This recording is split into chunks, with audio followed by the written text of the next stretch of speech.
Boa noite. Vamos dar início à aula do Mestre De Rose.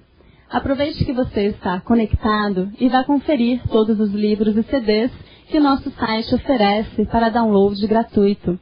Além disso, o nosso site também disponibiliza mais de 60 aulas do Mestre De Rose, que você pode assistir na sua casa, em qualquer dia e hora, tudo isso sem custo algum.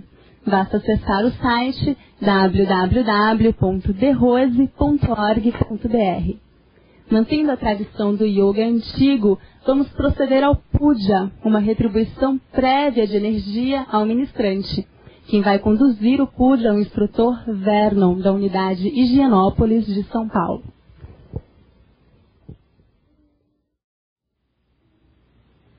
Passamos então ao puja, a retribuição de energia feita ao ministrante dessa turma. Pouse o seu olhar diante daquele que está à frente da turma e visualize que o Mestre De Rose adquire a mais dilatada longevidade e saúde generalizada. Assim poderá ainda durante muitos anos ministrar essas aulas. Como parte efetiva desse puja, ligue agora para seus amigos e parentes e convide-os para também assistir essa aula e fazer parte, travar contato com a nossa cultura. Swastia. Swastia. Muito bem. Bom, hoje eu vou passar diretamente à nossa aula. Então, Hatha Yoga Anushasanam.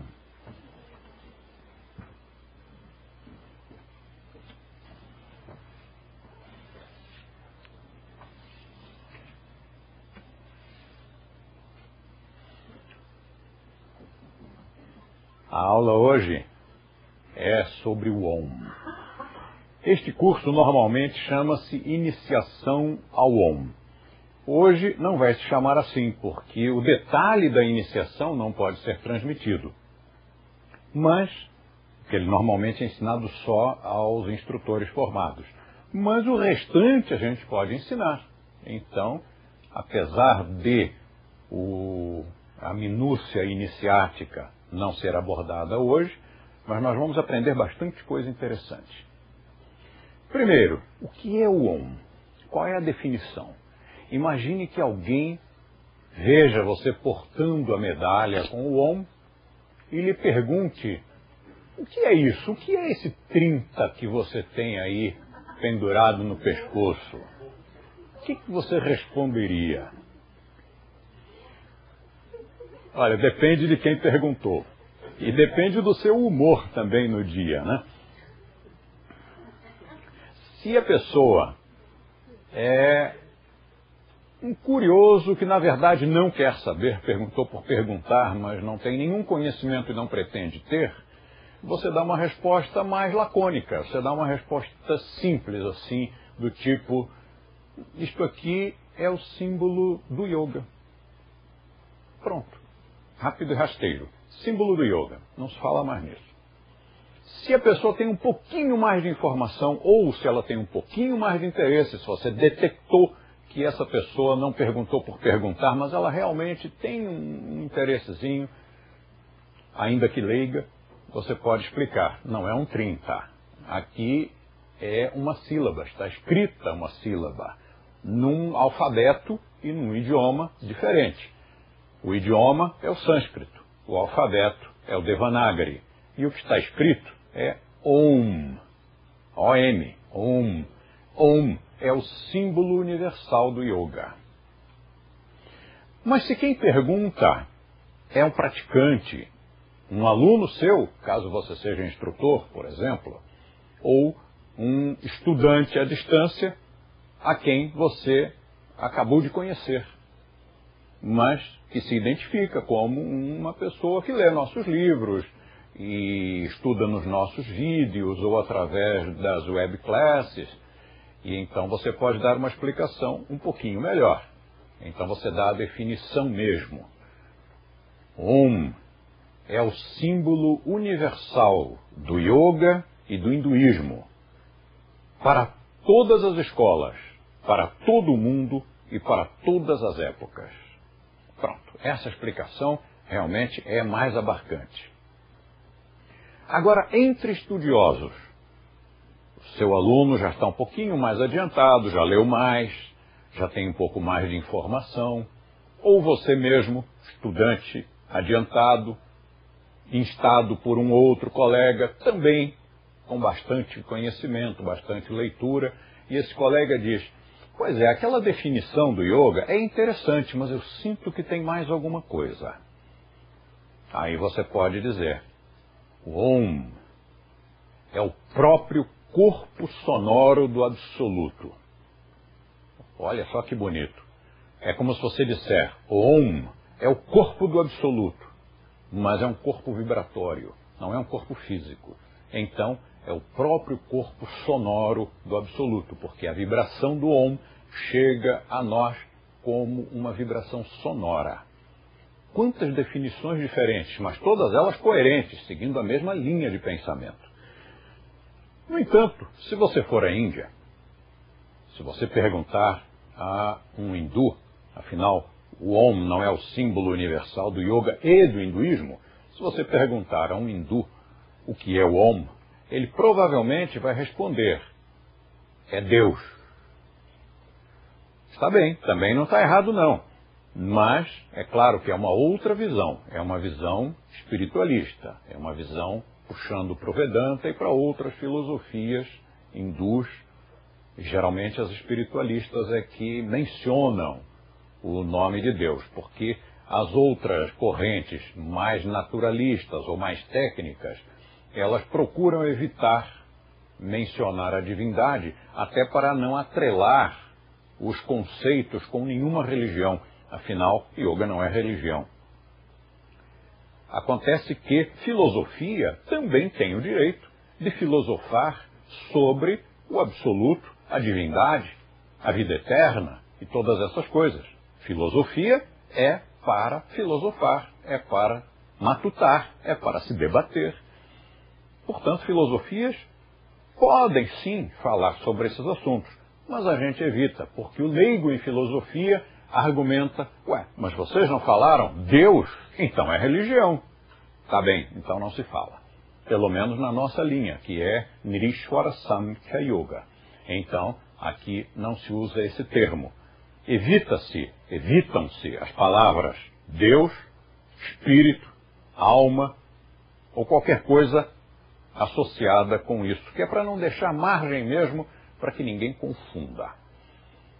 Então, para o hindu, tem uma conotação religiosa, sim, porque ele, hindu, tem uma religião, e essa religião tem o Om como seu símbolo, assim como a cruz é o símbolo para os cristãos, o crescente é o símbolo para os islâmicos, a estrela de Davi é o símbolo para os hebreus, para os israelitas, assim também o Om é o símbolo para os hindus, é o símbolo do hinduísmo.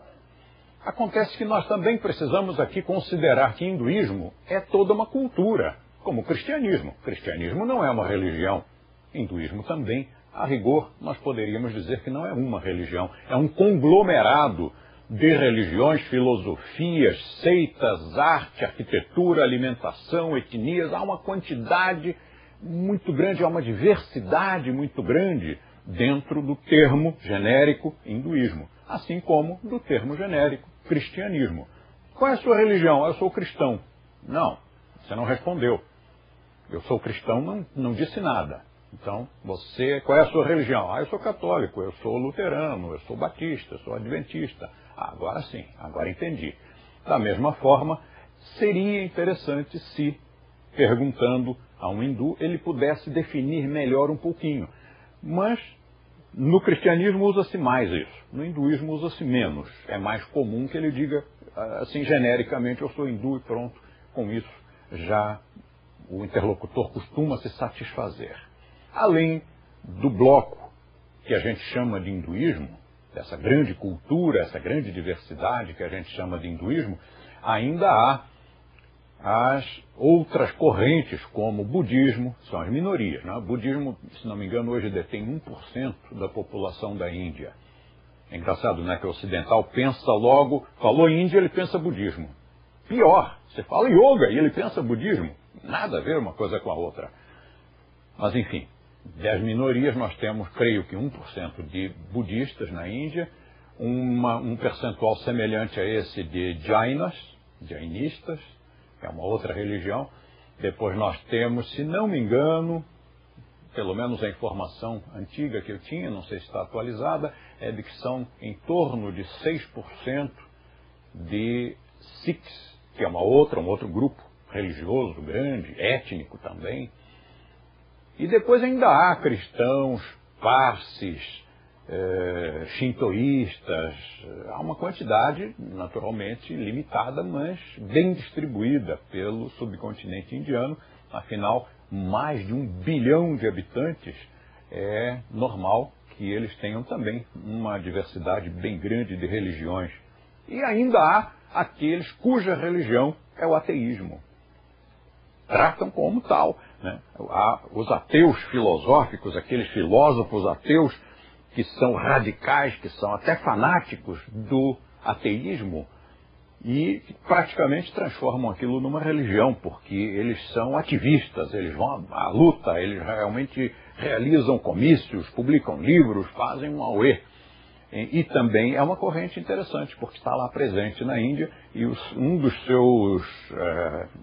seus pilares tem até uma estátua em praça pública e tem debaixo, assim, à frente do busto, tem uma série de comentários, frases desse filósofo já falecido, dizendo que Deus não existe absolutamente, que quem o segue é um tolo e aquela coisa toda. Então você vê que lá na Índia até o próprio ateísmo encontrou guarita. Mas nós hoje vamos falar do símbolo do hinduísmo, que é também o símbolo do yoga. Primeiro, o que é que está escrito aqui? Todos os livros dizem que aqui estão escritas 3 letras. A, U e M. Brahma, Vishnu e Shiva. Realmente estão lá estes 3 elementos. Mas, linguisticamente, nós temos aqui a fusão do A com o U, produzindo o som, o fonema O. Eu vou redesenhar e colocar um pouquinho acima.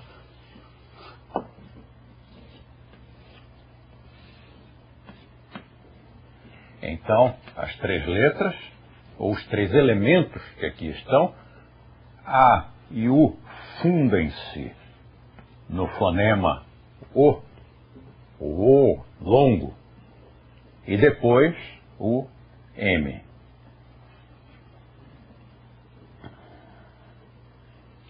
Muita gente no Ocidente, naturalmente leigos em sânscrito e leigos na própria filosofia, muita gente pronuncia a Tenho visto até colegas nossos de yoga, até instrutores mesmo, profissionais, dizerem, vamos agora fazer o mantra a mas é gafe.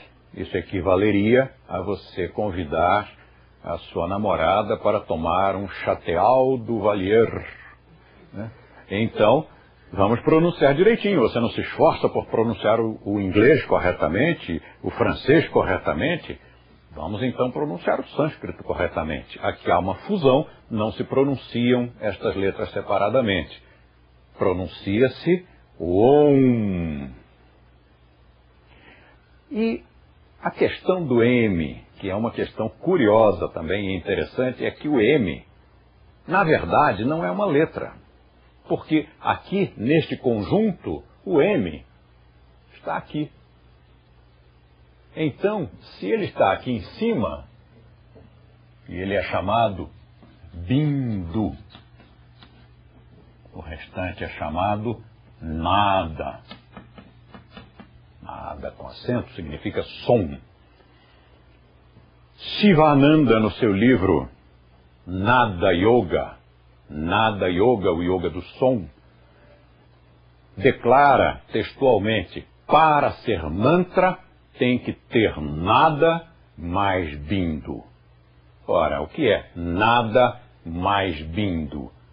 É o som, porque se é mantra tem que ter som, ainda que esse som seja mentalizado, manasika mantra, mas o som está lá, ou verbalmente ou mentalmente. Se é mantra tem que ter som, tem que ter nada, mas esse nada só será mantra, segundo Shivananda, se for nasalizado. Então, em filosofia, este pontinho chama-se bindu, que significa gota ou ponto. O feminino disto é bindi, que é aquela cosmética, aquele pontinho vermelho que as mulheres indianas costumam colocar antes de sair de casa.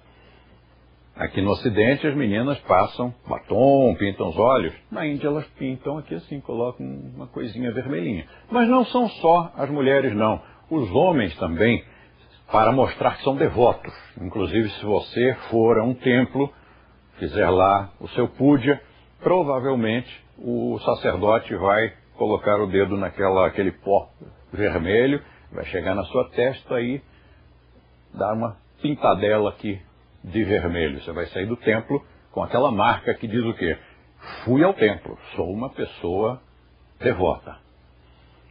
Então este aqui é bindi, e este é bindu, gota ou ponto.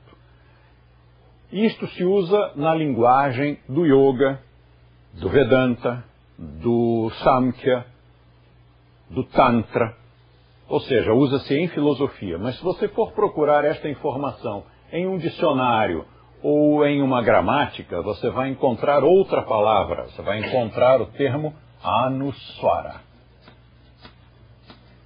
que significa nasalização. Ora, o que é isso? É que, sem o pontinho, você vai pronunciar o. Com o pontinho, com o bindu, você vai pronunciar om. E, realmente, na hora que você nasaliza, cria uma vibração diferente. Por exemplo, imagine o Bija Mantra do coração, que é o Bija Mantra, certo? Sim ou não? O que está escrito aqui? Pá. Não é pá. É Ya. Mas são muito parecidos e por isso muita gente se confunde. Ya. Imagine. Ya. Agora. Yam. Ah, bom, agora virou mantra. Realmente criou uma vibração. E isto vibra lá por dentro. Vibra o seu corpo físico, vibra o seu emocional, vibra o seu corpo energético, vibra os seus chakras. Então, parece que o nosso querido Shivananda está com a razão. Para ser mantra, precisa ter nada mais bindu. Então, o questionamento é, se isto aqui está fora e acima, se é um acentozinho que se coloca ali, este M, na verdade, não deveria ser uma letra, deveria ser um acento. Mas como é que nós vamos explicar isso para os ingleses, por exemplo? Na verdade, para quase qualquer outra nacionalidade, para quase qualquer outro idioma. Como é que nós vamos explicar que isto é um acento que nasaliza? Só o português tem esse privilégio de possuir um acento que nasalize. Muita gente se arriscaria a dizer, não, mas mesmo em português, este som é um e este som é outro. Na verdade, não é. E por que não?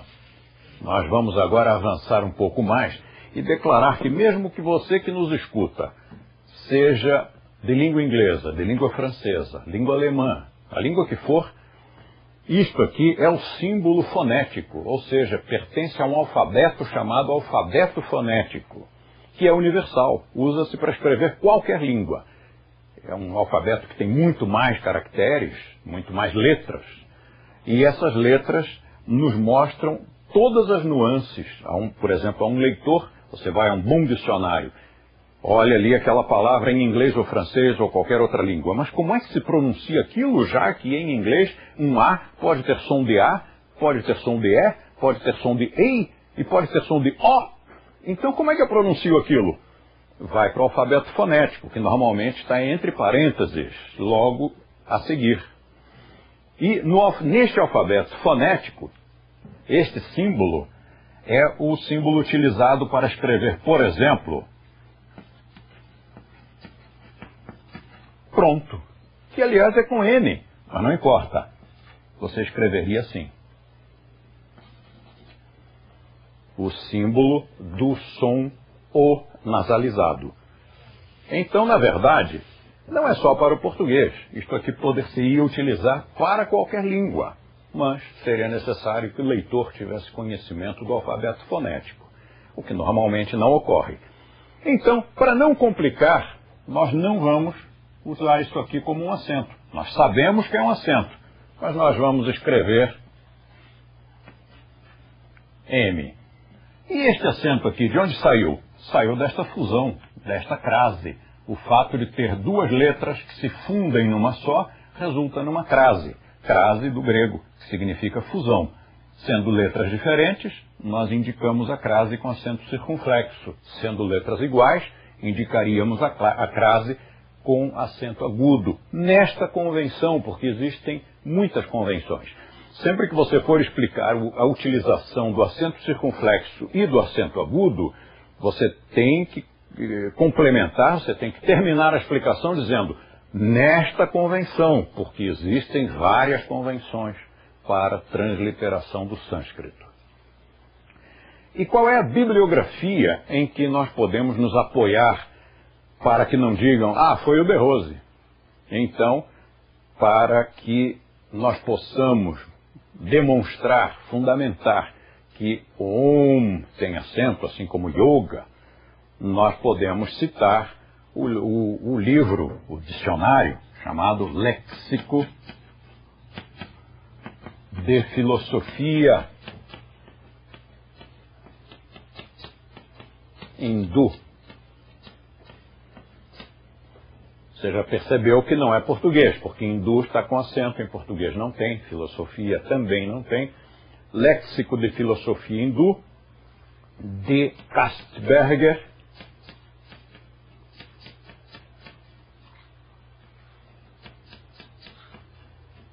Castberger, editorial Kier, de Buenos Aires. Lá está o ON com acento. Então não foi o De Rose. E mais, isto só serve para o português, porque no espanhol não há acento circunflexo. Desculpe, hein, mas esse livro está em espanhol, e lá está a palavra Om, assim como a palavra Yoga, com acento circunflexo. Assim como há bibliografia também para o inglês e para outras línguas. Em Portugal, encontramos uma versão, uma tradução do Bhagavad Gita, da editora Relógio d'Água, de Lisboa, em que a palavra yoga lá está, com acento circunflexo também. Agora está pipocando em vários países essa descoberta. Afinal, era uma descoberta antiga, publicada pela primeira vez em 1938, a descoberta de quê? De que a palavra yoga tem acento, de que esta fusão merece esse tipo de indicação nesta convenção. A primeira vez que isso foi publicado, que seja do meu conhecimento, foi em 1938. E depois, pouco a pouco, começou a se espalhar pelo mundo. Então, aqui está o Om. As três letras que são atribuídas, ou seja, os três elementos que são atribuídos a este traçado, e como se pronuncia, como se translitera da melhor maneira. Mas eu fui a um outro livro e encontrei uma outra escrita que era assim.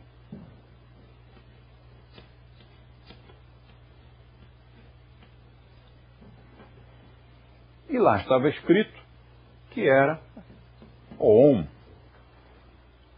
Fiquei curioso. Afinal, é assim ou é assim? Busquei mais e encontrei um outro que era assim.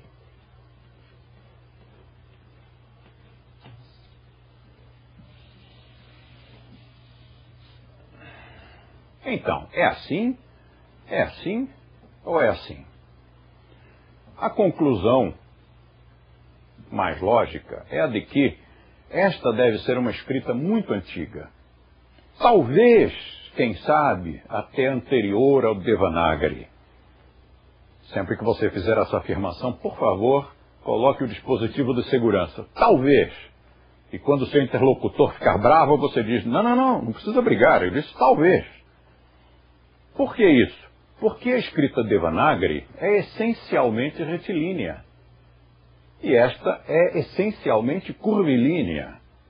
Imagine você ter um alfabeto, como por exemplo o alfabeto latino, e todas as letras do alfabeto, todas as palavras que você escrevesse, fossem retilíneas. Por exemplo, T, V, X, I, L, tudo retilíneo. Mas para escrever uma única palavra, você usaria só letras curvas.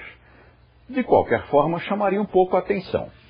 No caso do Devanagari, chama mais a atenção. Porque, veja bem, olhe como se escrevem estas palavras.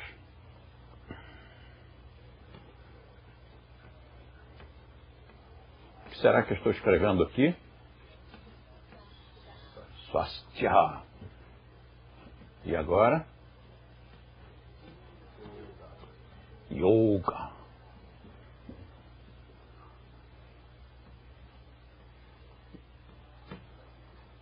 Você observa que é muito diferente. É chocantemente diferente em termos de grafismo. Mas se eu escrevesse daquela forma, a última ali, a terceira,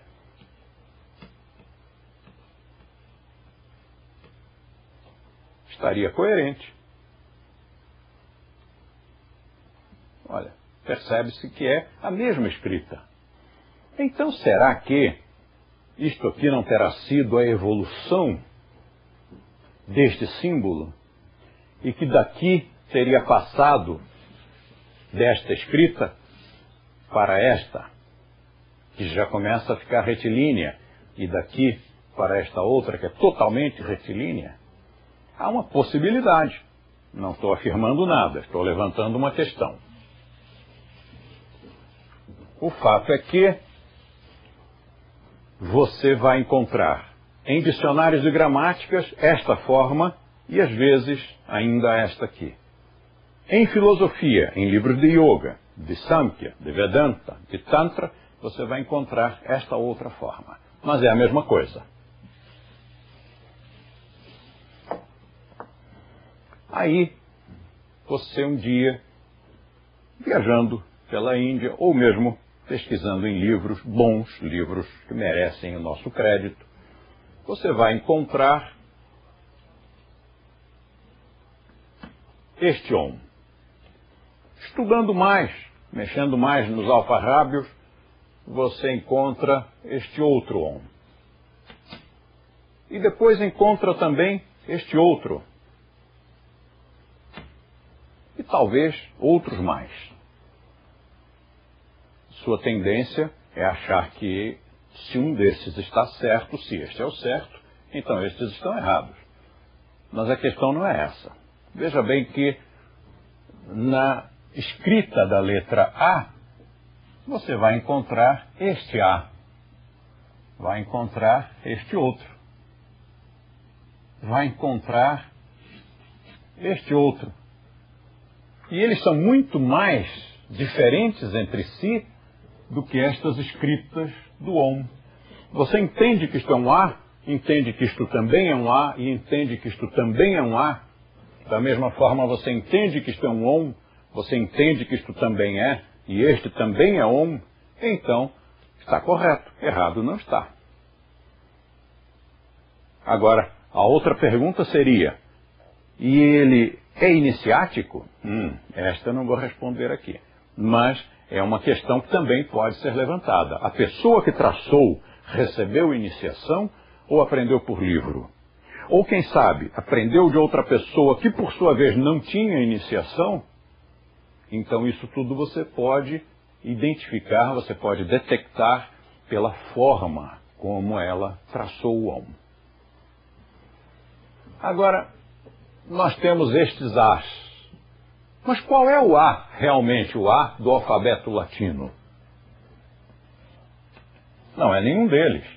O A do alfabeto latino é assim. Melhor ainda. Ele tem umas serifas aqui.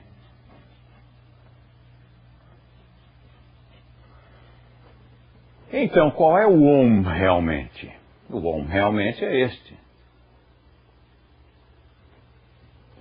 Então vamos colocar também, já que fizemos isto com a letra A, vamos fazer a mesma coisa com o Om. Estes detalhezinhos aqui, que são obtidos pela pena ou pelo pincel. Então o ponto é quadrado? Não, o ponto não é quadrado, o ponto é ponto. Mas é que normalmente isto aqui é traçado com uma pena chanfrada ou com um pincel. E aí, se é com a pena chanfrada, que é o caso aqui do meu giz, então vou botar um ponto com o giz, hein? Presta atenção. Viu o ponto? Nem eu. Então, para que eu faça um ponto aqui, eu tenho que mover o giz. E isto acontece também quando a pessoa usa um cálamo. Sabe o que é cálamo, né? Todo mundo sabe? Cálamo. Cálamo é aquele instrumento de escrita feito de bambu. Você pega um pedacinho de bambu, um pedacinho de cana de bambu e aponta. E ao apontar, você pode fazer uma ponta fininha ou uma ponta larguinha, chanfradinha. E normalmente usa-se a ponta chanfrada. Então aí ocorre esse efeito bonito.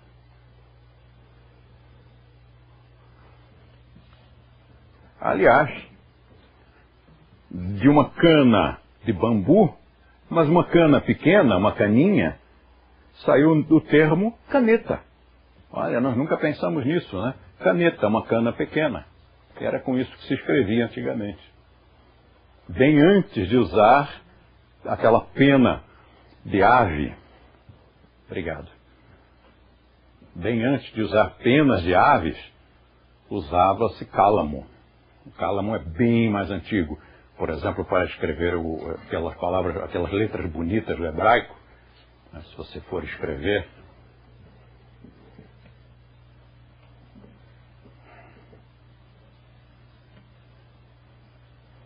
você vai... O cálamo permite essa diferença entre a letra, o ponto mais largo da letra e o ponto mais fino da letra. Fica bonito.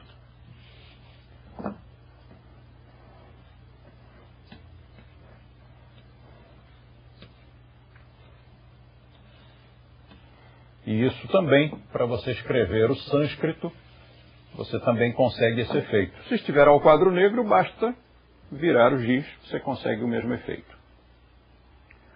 Conclusão. Este Om não corresponde à variação de caligrafia de ninguém. Estes aqui surgiram a partir da caligrafia de alguém. Alguém traçou, alguém escreveu. Afinal, isto não é apenas um símbolo, isto é uma escrita. Portanto, alguém escreveu assim. Se era o mestre, o discípulo seguiu. Claro, porque se eu sou o discípulo e meu mestre escreve de uma determinada maneira, ele deve saber mais do que eu. Então, vou tentar fazer igual ao dele, que deve estar mais correto.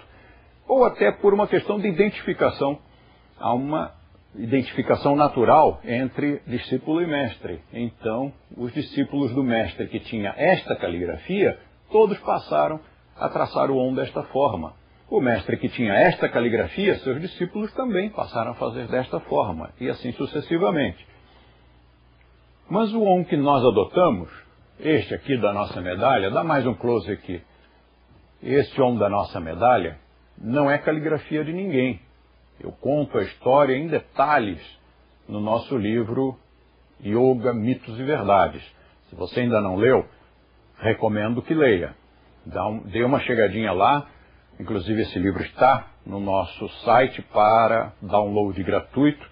Vá lá, entre no capítulo o Om, o que é o Om, e ali você vai ver uma história muito interessante. Esse Om não é símbolo, não é caligrafia de ninguém. Este Om foi resgatado.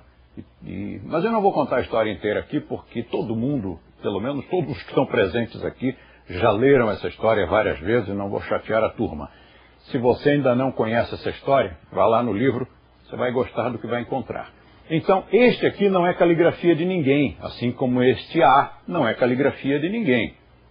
Estes podem ser caligrafia de alguém, assim como estas formas de traçar o Om podem ser caligrafia de alguém.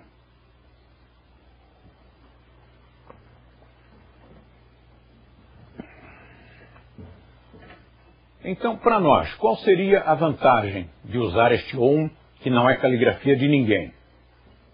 É que, no nosso caso, como nós somos ocidentais, todo mundo que traça o Om, todo professor ocidental que traça o Om à mão livre, com a sua mão,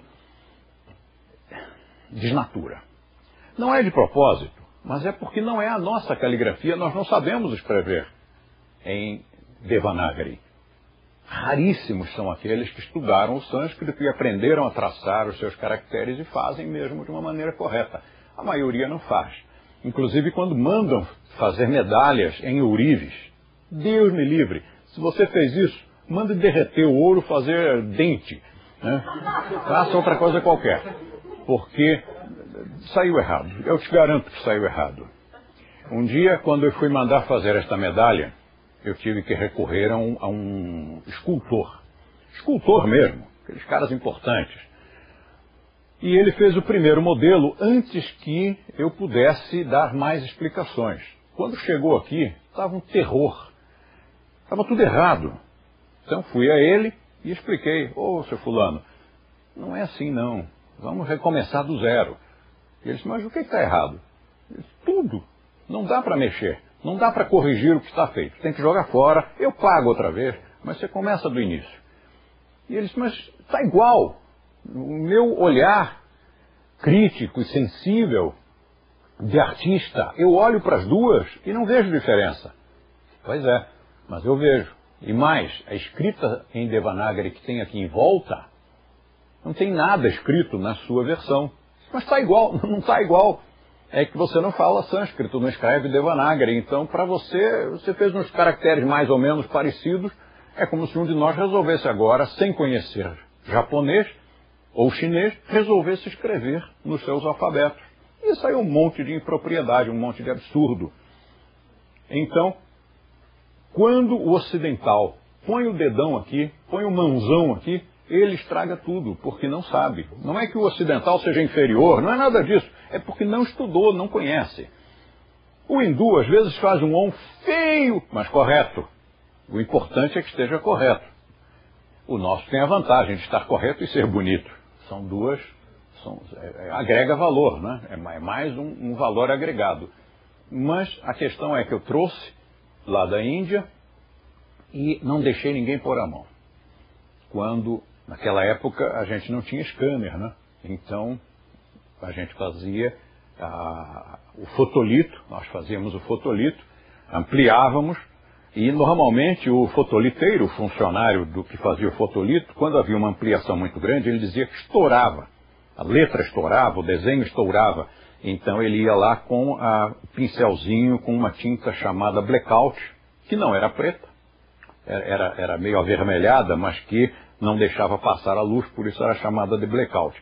E ele ia lá e contornava para corrigir as falhas de uma ampliação muito grande. E na hora em que eu pedi para fazer isto, esta ampliação do nosso Om, não aquele, este aqui, o mais correto, ele já foi pegando no pincelzinho para corrigir. E eu disse, não corrija, deixa assim. E por que não? E ele argumentou, mas professor, está feio, olha só, tudo estourado. Não, deixa assim, não quero que nenhuma mão ocidental conspurque, interfira, desnature o traçado original. E como vantagem acessória, vantagem adicional, o OM ficou todo carcomido em volta, estourou, né? Ficou todo irregular, o que tem muito a ver com a nossa proposta de resgate de um yoga antigo, de um yoga arcaico. E assim foi que nós adotamos. Agora, vamos traçar isto aqui, esta coisinha aqui embaixo ou aqui em cima? Se você olhar bem para a nossa medalha, inclusive existe até um pôster que foi feito. Quem foi que fez o pôster? Unidade Belgrano de Buenos Aires. Eles fizeram um pôster muito bonito para que alunos e instrutores tenham o OM, os alunos em suas casas, os instrutores em suas salas de aula, para poder olhar, concentrar-se, depois fechar os olhos e fazer meditação de primeiro grau, Yantra Dhyana, no OM. E ali você vai observar que aquele OM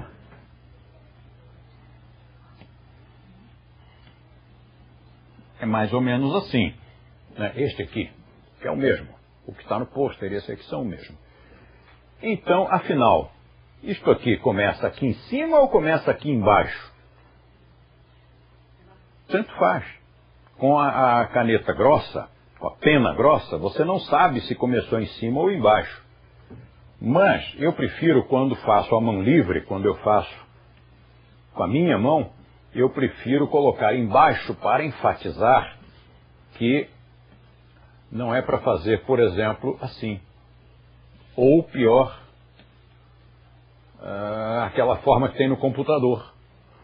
Nos computadores tem essa forma aqui que é o contrário, né? Ela vem para cá e dá a volta para lá, neste sentido. Fica mais feio ainda, né? Se nós temos o nosso OM, não vale a pena ficar usando o OM de computador. Agora, um dia, um jornal do Rio de Janeiro, chamado Jornal Século XX, utilizou esta medalha como símbolo. E aí, coincidentemente, foi oferecer assinatura para uma escola que seguia o nosso método. Chegando lá, o instrutor, inexperiente, olhou e disse: "Este é o nosso símbolo, essa medalha é nossa." Mostrou a medalha para ele. "Aqui é a nossa medalha. Você está usando como seu símbolo o nosso símbolo, você está usurpando." De um lado, vinha assim no topo, vinha o título do jornal, de um lado a medalha de frente e do outro lado o Ashtanga Yantra, a medalha ao contrário.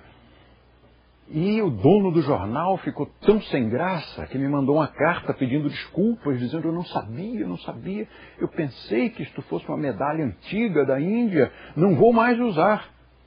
Eu mandei uma carta de volta para ele, uma resposta dizendo: "Não se preocupe, pode usar à vontade, nós não proibimos ninguém de usar. E depois, isto aqui não é propriedade nossa. O OM é universal, o Ashtanga Yantra é símbolo do Swastika Yoga, mas também qualquer pessoa pode usar." Só que ele ficou tão chocado, ficou tão abalado que não usou, tirou os símbolos. Ora, para nós foi mal. Então aquele professor pisou na bola sem querer. Aquele professor que, inexperientemente, foi dizer que o outro estava usurpando.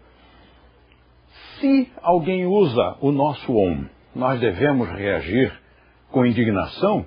Como você está usando o nosso OM? Não tem problema algum, pode usar. Você que nos assiste, você é de outro tipo de yoga, não tem importância, pode usar o nosso OM, não tem importância alguma. Quando uma pessoa utiliza o traçado do OM de uma outra escola, ela compreende o ponto de vista dessa outra escola, porque cada traçado do OM nos conecta com um determinado setor do inconsciente coletivo. Então, por exemplo, se você usar este traçado do OM, você se conecta naquela corrente, naquele segmento, daquele tipo de yoga, daquela linhagem e daquele mestre. Se você usa este outro, aquele outro ramo, aquela outra linhagem, aquele outro mestre. Então, se alguém utilizar o nosso Om, não tem importância alguma. Qual é a consequência? É só consequência positiva, porque aí ele vai compreender, aí vai cair a ficha. Ele vai fazer, por exemplo, meditação neste Om, ou vai levar a medalha deste Om, ele vai começar a se identificar com o yoga antigo, com o yoga mais ligado às origens, mais próximo das origens. Então isso é bom para ele, é bom para nós, é bom para a tolerância e a compreensão dentro do ambiente do yoga. Se ele não compreendeu o nosso ponto de vista, mas usa o nosso Om, dali a pouco ele está compreendendo o nosso ponto de vista.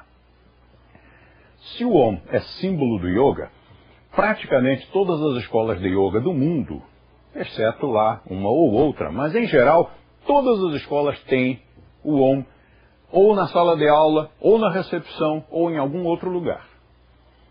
Se utiliza este Om, ou se utiliza aquele, como eu já disse, é apenas uma questão de linhagem. Então, o Om é a insígnia, é o emblema que atrela ao yoga, como um todo. Qualquer traçado do Om é símbolo do yoga. Qualquer traçado do Om nos conecta com o inconsciente coletivo do yoga. Agora, cada um vai nos ligar a um segmento específico. Aquele que não é caligrafia de ninguém vai nos atrelar, possivelmente, provavelmente, a um tronco maior, porque não foi a caligrafia de um mestre do século XX, foi um traçado antigo, depois passado para a tipografia hindu, e isso tem tempo, né? Isso tem antiguidade, isso tem aquele elemento que forma as egrégoras, que reforça, que torna as egrégoras mais poderosas, que é tempo.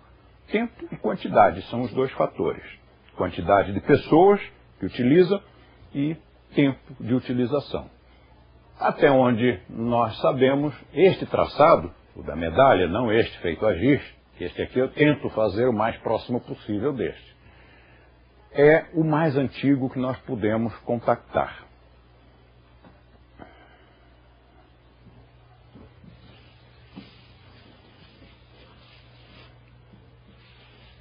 Pronto, lá está o Om. E agora nós temos aqui 7 maneiras, 7 formas de pronunciar o Om.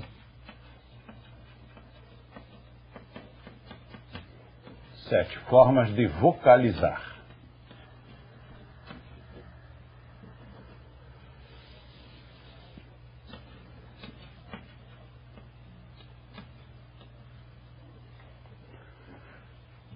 E estas 7 formas são: o Om curto, repetido a curtos intervalos,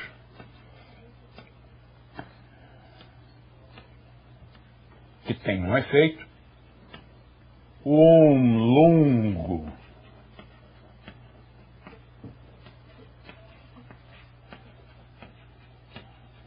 que tem outro efeito.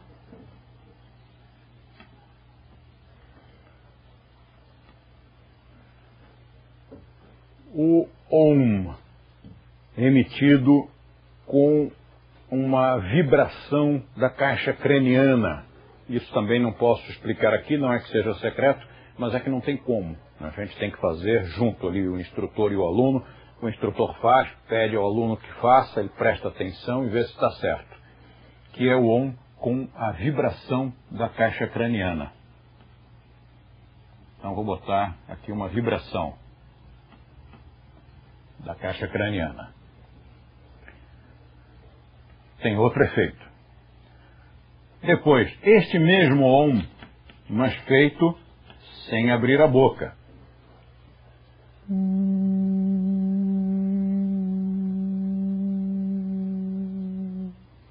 Outro efeito. Depois nós temos um outro tipo de Om que tem um efeito diferente deste, aliás, oposto a este. Você notou que eu não estou dizendo quais são os efeitos, né? Mas é por uma razão pedagógica.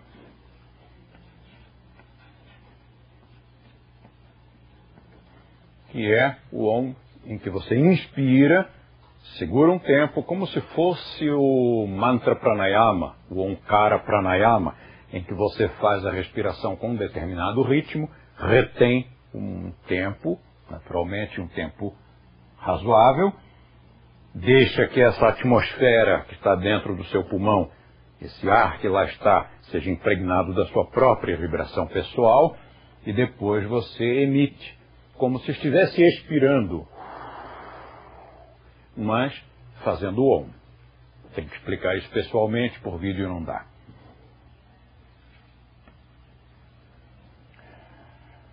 Depois, nós temos um outro tipo, que é o Om.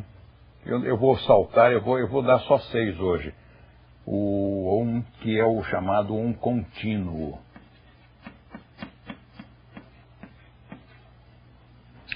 O sexto, na verdade, é o Om com todos os fonemas. Mas não adianta nem colocar aqui no quadro, porque é muito difícil assim, sem estar junto com a pessoa. Porque é assim, vou contar a história desse Om com todos os fonemas. A história de como foi que eu percebi que havia todos os fonemas. Normalmente, quando a gente aprende, esses Oms não têm nomes. É assim, faça este Om, agora faça desta outra forma, agora faça desta outra forma. Na Índia é assim, quer dizer, não tem essa coisa ocidental de colocar tudo organizadinho como se fosse uma planilha. Não, é assim, hoje você vai fazer desta forma, o Om. E amanhã, agora você vai fazer desta outra forma, o Om. E aí um dia eu fiz esta determinada, a que seria o sexto, e um aluno nosso que estudava fonética me disse que havia percebido na minha vocalização 300 fonemas. 300 fonemas na vocalização do...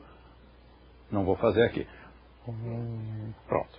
E aí eu passei a chamá-lo para meu uso aqui de Om com todos os fonemas. Mas então esse a gente não vai mencionar, não vai colocar nenhum desenhozinho aqui. Vamos saltar para o sétimo. O sétimo é o Om contínuo, que é diferente de todos os outros, porque o Om contínuo você faz em grupo, você não faz sozinho.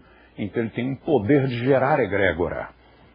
Você tem que juntar 5, 6, 10, 20, quanto mais pessoas melhor, quanto menos pessoas mais difícil, porque ele é chamado de contínuo porque ele não para.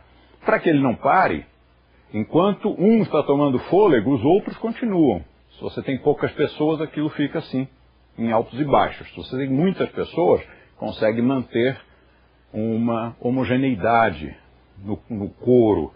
Então, esse Om contínuo tem o poder de criar egrégora e também tem o poder de se integrar. Quer dizer, você quer entrar mais no yoga, compreender mais as propostas, familiarizar-se mais e até absorver a força da egrégora do yoga, fazendo o Om contínuo, você vai conseguir resultados muito interessantes nesse sentido. Mas tem que fazer em grupo.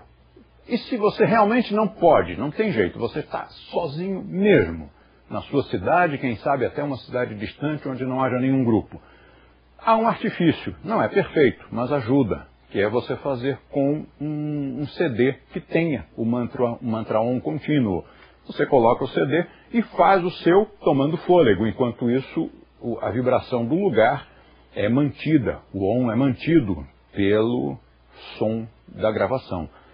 Não é perfeito, mas quem não tem cão, caça com gato. Então aqui eu vou explicar isto numa aula ao vivo e em cores, né? Quando você estiver de corpo presente, eu vou poder ensinar cada uma destas pronúncias, inclusive essa sexta, e só queria lembrar que evite fazer o 3 vezes Om. Aqui no Ocidente é muito comum isso, né? Na Índia eu vi pouco. Quase não vi 3 vezes Om. Isso é muito comum no Ocidente. Brasil, Estados Unidos, Europa. Então vamos agora fazer o Om. 3 vezes Om. Mas por que 3 vezes? Por que essa preguiça? Mantra é uma coisa que a gente faz 108 vezes. 108 vezes. Por que 3 vezes? Não. Quem faz 3 vezes é como se estivesse cumprindo um protocolo. Ah, precisa fazer mantra? Então vamos fazer 3 vezes, porque 3 é número místico e tal, trindade divina. Fazer 3 vezes o Om e pronto, estou livre, agora vamos fazer outra coisa. Se você se propôs a fazer mantra, vamos fazer direito. O efeito do mantra é a repetição. É o efeito japa. Japa significa repetição. E isto produz uma vibração.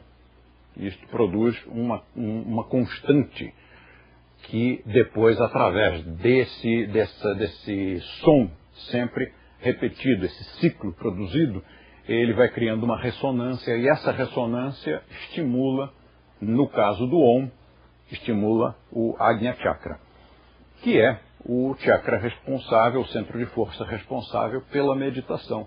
Então, por que não? Vamos fazer bastante. Om é tão curtinho. Se dissesse que o Om é um mantra enorme, mas o Om é um mantra monossilábico, então não custa nada.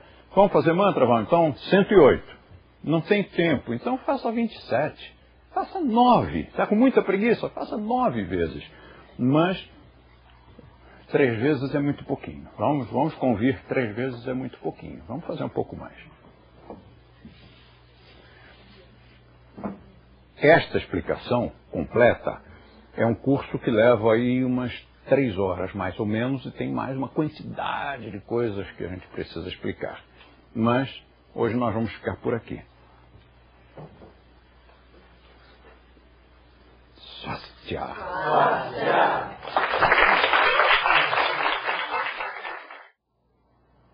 Boa noite. Hoje eu trouxe um convidado que é o instrutor Fabiano Gomes. Ele é diretor da unidade Luciana de Abreu de Porto Alegre. Boa noite, Fabiano. Boa noite.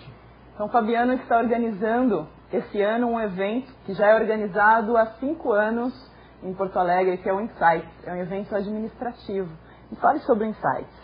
Bom, o Insights é um evento que acontece em Porto Alegre já, como você disse, há 5 anos, e tem o objetivo de congregar instrutores e diretores da rede que trabalha com o método de Rose para analisar o ano que passou, né, das escolas, os acertos, os erros, e projetar o ano seguinte. A ideia é reunir esses empresários que trabalham com yoga e fazer uma análise real da situação das escolas e projetar uma maneira sempre melhor de perpetuar o yoga antigo. Então isso significa que não é o De Rose que administra o Unioga? Não, essa é uma pergunta que muitas pessoas fazem, porque tem gente que acha que ele é dono de todas as escolas. Na real, ele tem uma escola, que é dele, na Alameda Jaú, em São Paulo. As outras escolas, cada escola tem um dono que é independente administrativo e financeiramente. A gente trabalha junto para ir mais longe e trabalhar melhor. E sobre a programação do evento? Bom, esse evento tem 3 momentos, basicamente. Um é na sexta-feira, no dia 20 de outubro, a partir das 19 horas, tem o lançamento do livro Chakras, Kundalini e Poderes Paranormais. Vai ter show de mantras, show de coreografias, vai ter um dueto de jazz fazendo show também, com a venda de livros e o autógrafo do autor. O coquetel é by Barbarella Bakery, que é considerado, já pela Veja, há uns 4 anos, o melhor pão de Porto Alegre, e fazer a festa bonita e celebrar o lançamento desse livro. No dia seguinte, a partir das 2 horas, tem um evento administrativo, propriamente dito, que é no sábado e no domingo. E no sábado, à noite, tem um evento que é para os alunos da Universidade de Yoga, que vai ser um curso de coreografias com a participação do ministrante, que é o De Rose, e a participação de grandes demonstradores de coreografia de nível internacional e profissional. E de todo evento, existe um público específico que participa? Como funciona? Na sexta-feira, o evento é aberto para o público em geral. Quem quiser aparecer e prestigiar o evento e conhecer a obra, conhecer a nossa escola, é só aparecer, a entrada é franca, apreciar o show, conhecer o autor. No dia seguinte, no sábado e no domingo, o Insights, esse evento administrativo, é só para os diretores e para os instrutores. No sábado à noite, é só para os alunos da Universidade de Yoga. Legal. E para quem lá em casa precisar de mais informações, como faz? Pode ligar para o nosso telefone, que é 0 operadora 51, número 3061-3115. Então é 51, código de área, 3061 3115. Obrigada. E para mais informações, acesse nosso site www.derose.org.br. Obrigada e boa noite.